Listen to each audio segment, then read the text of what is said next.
கர்த்தருடைய பரிசுத்த நாமத்துக்கு ஸ்தோத்திரம். கர்த்தர் நல்லவர். ஆமோஸ் 9ஆம் அதிகாரம் 13ஆம் வசனம். இயேசுவின் நாமம் மட்டுமே மகிமைப்படுவதாக. இதோ உழுகிறவன் அறுக்கிறவனையும் திராட்சை பழங்களை ஆலையாடுகிறவன் விதைக்கிறவனையும் தொடர்ந்து பிடித்து பர்வதங்கள் திராட்சரசமாய் வடிகிறதும் மேடுகளெல்லாம் கரைகிறதுமான நாட்கள் வருமென்று கர்த்தர் சொல்லுகிறார்.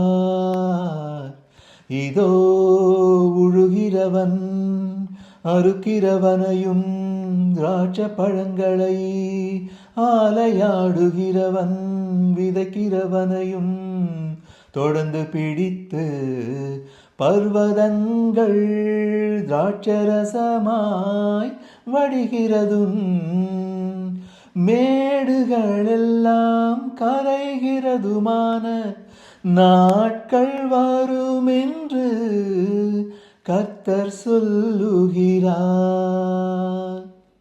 கர்த்தர் நல்லவர்.